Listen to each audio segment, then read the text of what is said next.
তাদের মধ্যে তো তুমিও আছো অভিক।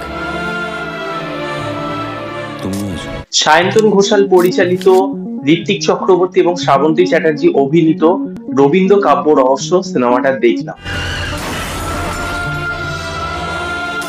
সিনেমাটা কেমন লাগলো সেই নিয়ে এই ভিডিওটায় আলোচনা হবে। তো সবার প্রথম যদি এই সিনেমার গল্পের ব্যাপারে ছোট্ট করে বলি আপনাদের, যে এখানে দেখানো হচ্ছে যে বিদেশে একটি সংস্থা রয়েছে যারা রবীন্দ্রনাথ এবং বাঙালিদের ঐতিহ্য সংস্কৃতি নিয়ে বদনাম ছড়ানোর চেষ্টা করছে বা কনস্পিরেসি করছে, এবং তার সাথে আরো কিছু বাঙালি জড়িত রয়েছে। তো এই যে পুরো সংগঠন, এরই পর্দাফাশ করতে চলেছে হচ্ছে আমাদের ঋত্বিক চক্রবর্তী, যে অভিনীত হয়েছে। তো এই হচ্ছে গল্প। এর বেশি জানতে হলে আপনাকে নিকটবর্তী প্রেক্ষাগৃহে গিয়ে এই সিনেমাটা আপনাকে দেখতে হবে। তো এই সিনেমার যদি নেগেটিভ দিক পজিটিভ দিকের কথা বলি, আমার কাছে এই সিনেমার জন্য খুব কম পজিটিভ দিক আছে আর খুব বেশি নেগেটিভ দিক আছে বলতে পারি। তো ফার্স্ট যে পজিটিভ দিকটা আমি বলবো, এই সিনেমার গল্পর আইডিয়াটা বা প্লটটা কিন্তু বেশ ইন্টারেস্টিং ছিল, বা তার মধ্যে পোটেনশিয়াল ছিল এই সিনেমাটা ভালো হওয়ার। তার কারণ হচ্ছে সিনেমাটার যে প্লট লাইন, এরকম কিন্তু প্লট লাইনে খুব একটা যে আমরা নয়, তাই জন্য কিন্তু গল্পটা কিছুটা হলে আমাদের ইন্টারেস্ট দেবে, এবং ফার্স্ট হাফটা কিন্তু বেশ একটা ইন্টারেস্টিং লাগে, ঠিক আছে। বা ইন্টারভেলে ব্লক সিনটাও কিন্তু বেশ দর্শকের মধ্যে ওই যে গ্রিপটা এবং সেই ইন্টারেস্টটা কিন্তু গ্রো হয়।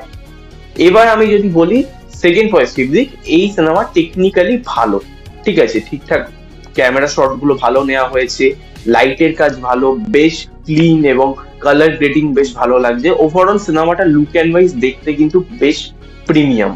আর থার্ড পজিটিভ দিক যদি বলতে হয়, বিজিএম ব্যাকগ্রাউন্ড মিউজিকের কাজ সেইগুলো ভালো, এবং গানগুলো যেভাবে আসে, রবীন্দ্রনাথ ঠাকুরের কিছু গান এবং কিছু ডায়লগ এখানে বেসিক্যালি যেভাবে ইউজ করা হয়েছে সেইগুলো কিন্তু ভালো। এই হচ্ছে পজিটিভ দিক। এবার যদি আমি নেগেটিভ দিকে আসি, সবার প্রথম নেগেটিভ দিক হচ্ছে এখানে পারফরমেন্স। এখানে ঋত্বিক চক্রবর্তী একজন ভালো অভিনেতা, শান্তিলাল মুখার্জি একজন ভালো অভিনেতা, বাট সমস্যাটা কোথায় জানেন? এরা কেউই না মানে ভিন্ন ধরনের চরিত্র এখানে প্লে করছে না। মানে আপনারা এরকম চরিত্র তাদের বহু সিনেমায় দেখেছেন, তো তার মধ্যে যে একটা এক্স ফ্যাক্টর থাকবে সেটা এখানে কাজ করছে না। লেখা শুরু হয়েছিল, এখন আবার জাতীয় সঙ্গীত। আমার মনে হয় শ্রাবন্তীদির এত বাজে পারফরমেন্স বলার মতো না। মানে আমার তো তাকে একদমই পোষায়নি সিনেমাতে। মানে সে তো পরপর বাজে কাজ দিয়েই যাচ্ছে, এই সিনেমাতেও তাকে আমার একদমই পোষায়নি। আর সেকেন্ড নেগেটিভ দিক যদি বলতে হয় এই সিনেমার, সেটা হচ্ছে এইখানে একটা জিনিস খুব বাজেভাবে গ্লোরিফাই করেছে, সেটা হচ্ছে যে আপনি যদি বাঙালি হয়ে থাকেন, আপনাকে রবীন্দ্রনাথকে ভালোবাসতে হবে, মানে ডাই হার্ট ফ্যান হতে হবে, তাহলেই আপনি বাঙালি, নইলে বাঙালি নামে আপনি কলঙ্ক। এটা কিন্তু তারা গ্লোরিফাই করেছে, এবং এটা কিন্তু বারবার তারা সিনেমার মধ্যে, এখানে আমার সমস্যা রয়েছে, ডেফিনেটলি রয়েছে, অনেকের নাও থাকতে পারে, বাট আমার এখানে রয়েছে। তার কারণ আপনি কখনোই এই জিনিসটা এরকম একটা ন্যারেটিভ না হলে আপনি এই মানে কমিউনিটির মধ্যে পড়বেন না।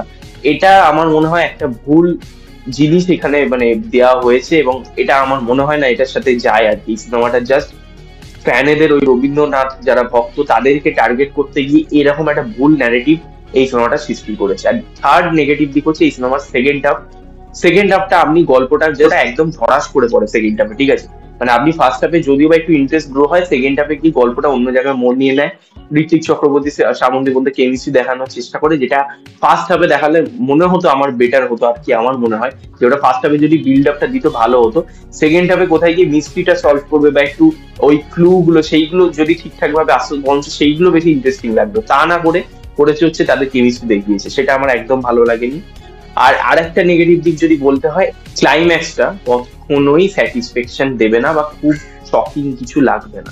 একদম মানে বলতে পারেন একদম পাতি ক্লাইম্যাক্স হয়েছে। আর এসকে মুভিজ নিয়ে যদি কিছু আমায় বলতে হয়, এসকে মুভিজ এর বেশিরভাগ ছবি বিলো অ্যাভারেজ টু একদম পুয়ার সিনেমা হচ্ছে, সেটা আমরা দেখতে পাচ্ছি। তাদের পরপর যা রিলিজ সব ছবি বলতে গেলে মিডিওকার, বা কোনোটা একদমই দেখার যোগ্য না। তো রবীন্দ্র কাব্য রহস্য একটা মিডিওকার ছবি আমার কাছে লেগেছে। হ্যাঁ, অনেকের হয়তো এই সিনেমাটা ভালো লাগতে পারে, বা যারা রবীন্দ্রনাথকে খুব ভালোবাসেন, শ্রদ্ধা করেন, আমিও ভালোবাসি, শ্রদ্ধা করি, বাট আমি রবীন্দ্রনাথ ঠাকুরের কখনোই ডাই হার্ট ফ্যান নই। তবে এইখানে যেই জিনিসটা গ্লোরিফাই করেছে, এটা আমার কাছে প্রবলেমেটিক লেগেছে। জানি না এবার আপনাদের কি মতামত, আপনাদের মতামত অবশ্যই আলাদা হতে পারে, আমার সঙ্গে নাও মিলতে পারে।